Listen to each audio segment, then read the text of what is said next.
بسم اللہ الرحمن الرحیم۔ بعض یہودی نبی کریم صلی اللہ علیہ وسلم کی خدمت میں آئے اور کہا، سلام علیکہ، تم پر موت آئے، میں نے ان پر لعنت بھیجی۔ آپ صلی اللہ علیہ وسلم نے فرمایا، کیا بات ہوئی؟ میں نے کہا، کیا انہوں نے بھی جو کہا تھا آپ نے نہیں سنا؟ آپ صلی اللہ علیہ وسلم نے فرمایا، کیا اور تم نے نہیں سنا کہ میں نے اس کا کیا جواب دیا؟ وعلیکم، یعنی تم پر بھی وہی آئے، یعنی میں نے کوئی بری لفظ زبان سے نہیں نکالا، صرف ان کی بات انہی پر لٹا دی۔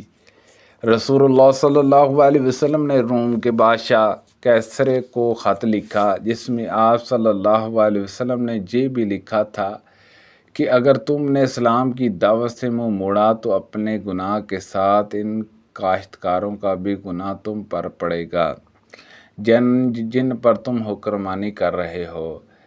طفیل بن عمرو وسی رضی اللہ عنہ اپنے ساتھیوں کے ساتھ حضور اکرم صلی اللہ علیہ وسلم کی خدمت میں حاضر ہوئے اور عرض کیا، یا رسول اللہ صلی اللہ علیہ وسلم، قبیلہ دوس کے لوگ سرکشی پر اتر آئے ہیں اور اللہ کا کلام سننے سے انکار کرتے ہیں۔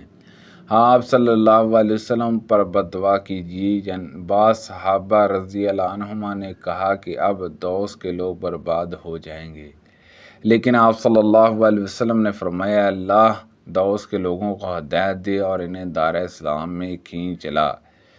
جب نبی کریم صلی اللہ علیہ وسلم نے شاہ روم کو خط لکھنے کا ارادہ کیا تو آپ سے کہا گیا کہ وہ لوگ کوئی خط اس وقت تک قبول نہیں کرتے جب تک وہ سر منبرہ نہ ہوں۔ چنانچہ آپ صلی اللہ علیہ وسلم نے ایک چاندی کی انگوٹھی بنوائی، گویا دست مبارک پر اس کی سفیدی میری نظروں کے سامنے ہے۔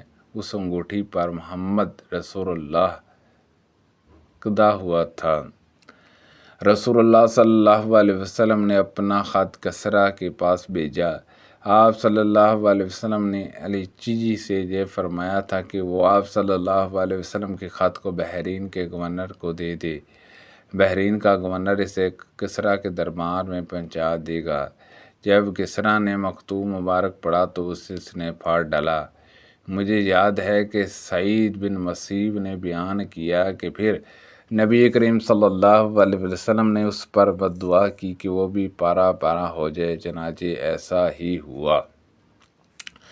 رسول اللہ صلی اللہ علیہ وسلم نے کسریٰ کو ایک خط لکھا جس میں آپ صلی اللہ علیہ وسلم نے اسے اسلام کی دعوت دی تھی۔ وجیہہ کلبی رضی اللہ عنہ کو آپ صلی اللہ علیہ وسلم نے مکتوب دے کر بھیجا اور انہیں حکم دیا تھا کہ مکتوب بصرہ کے گورنر کے حوالے کر دے، وہ اسے کسریٰ تک پہنچا دے گا۔ جب فارس کی فوج اس مقابلے میں شکست کھا کر پیچھے ہٹ گئی تھی اور اس کے مالک کے مقبوضہ علاقے واپس مل گئے تھے تو اس انعام کے شکرانے کے طور پر جو اللہ تعالیٰ نے اس کا مالک اسے واپس دے کر اس پر کیا تھا، اب بھی کسریٰ حماس سے الجاح بیت المقدس تک پیدل چل کر آیا تھا۔ جب اس کے پاس رسول اللہ صلی اللہ علیہ وسلم کا نامہ مبارک بھیجا اور اس کے سامنے پڑھا گیا تو اس نے کہا کہ اگر ان کی حضرت صلی اللہ علیہ وسلم کی قوم کا کوئی شخص یہاں ہو تو اسے تلاش کر کے لاؤ تاکہ میں رسول اللہ صلی اللہ علیہ وسلم کے متعلق اس سے کچھ سوالات کروں۔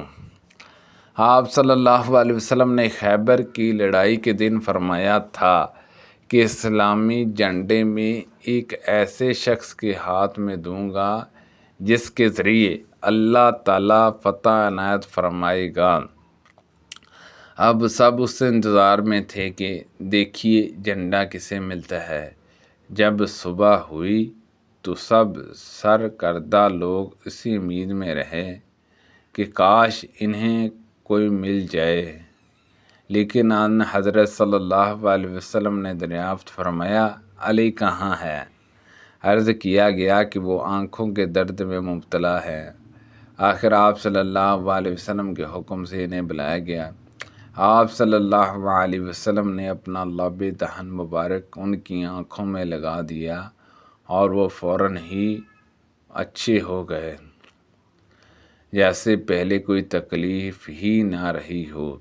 حضرت علی کرم اللہ وجہ کریم نے کہا کہ ہم ان یہودیوں سے اس وقت تک جنگ کریں گے جب تک یہ ہمارے جیسے مسلمان نہ ہو جائیں، لیکن حضرت صلی اللہ علیہ وسلم نے فرمایا ابھی ٹھہرو، پہلے ان کے میدان میں اتر کر انہیں تم سلام کی دعوت دے لو اور ان کے لیے جو چیز ضروری ہے اس کی خبر کر دو، پھر وہ نہ مانے تو لڑنا۔ اللہ کی قسم اگر تمہارے ذریعے ایک شخص کو بھی ہدایت مل جائے تو یہ تمہارے حق میں سرخ اونٹ سے بہتر ہے۔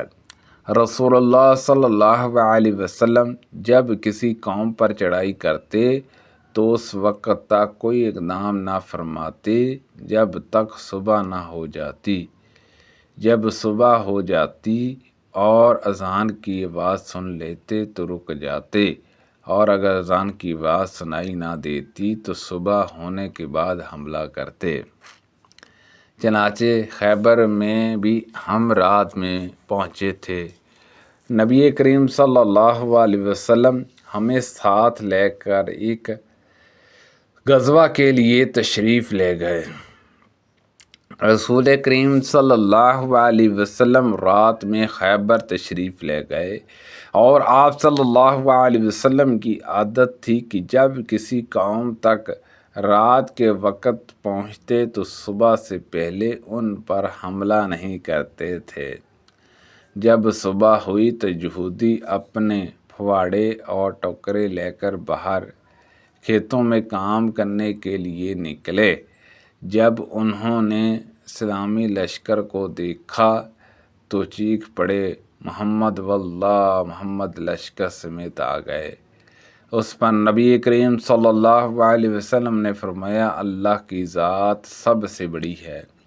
اب خیبر تو خراب ہو گیا کہ جب ہم کسی قوم کے میدان میں مجاہدانہ اتر آتے ہیں تو کفر سے ڈرے ہوئے لوگوں کی صبح مانوس ہو جاتی ہے۔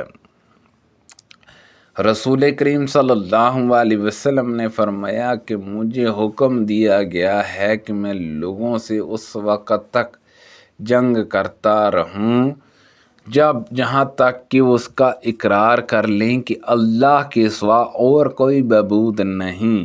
بس جس نے اقرار کر لیا کہ اللہ کے سوا اور کوئی معبود نہیں تو اس کی جان اور مال ہم سے محفوظ ہے، سوائے اس حق کی جس کی بنا پر قانوناً اس کی جان و مال زر میں آئے، اور اس کا حساب اللہ کے ذمے ہے۔ اس کی روایت عمر اور ابن عمر رضی اللہ عنہما نے بھی نبی کریم صلی اللہ علیہ وسلم سے کی ہے۔ کعب رضی اللہ عنہ جب نابینا ہو گئے تھے کے ساتھ ان کے دوسرے صاحبزادوں میں یہی عبداللہ انہیں لے کر راستے میں ان کے آگے آگے چلتے تھے۔ رسول اللہ صلی اللہ علیہ وسلم کا اصول یہ تھا کہ جب آپ صلی اللہ علیہ وسلم کسی غزوہ کا ارادہ کرتے تو مصلحت کے لیے دوسرا مقام بیان کرتے تاکہ دشمن کو خبر نہ ہو۔ ایسا کام اتفاق ہوتا کہ ان حضرت صلی اللہ علیہ وسلم کسی جہاد کا قصد کریں اور وہیں مقام بیان فرما کر اس کو نہ چھپائیں۔ جب آپ صلی اللہ علیہ وسلم غزوہ تبوک کو جانے لگے تو چونکہ یہ غزوہ بڑی سخت گرمی میں ہونا تھا، لمبا سفر تھا اور جنگلوں کو طے کرنا تھا اور مقابلہ بھی بہت بڑی فوج سے تھا، اس لیے آپ صلی اللہ علیہ وسلم نے مسلمانوں سے صاف صاف فرما دیا تھا کہ دشمن کے مقابلے کے لیے پوری تیاری کر لیں۔ چنانچہ غزوہ کے لیے جب آپ صلی اللہ علیہ وسلم کو جانا تھا یعنی تبوک، اس کا آپ نے صاف اعلان کر دیا تھا۔ سبحان اللہ عز و جل۔ اللہ پاک سے دعا ہے کہ اللہ پاک ان حدیثوں پر عمل کرنے کی توفیق عطا فرمائے۔ اللہ پاک ہم سب کو صحت و تندرستی عطا فرمائے۔ اللہ پاک ہم سب کو صحت و تندرستی والی زندگی نصیب فرمائے۔ صدقہ جاریہ سے دوسرے لوگوں تک شیئر کیجیے۔ آمین بجاہ النبی الامین صلی اللہ علیہ وسلم۔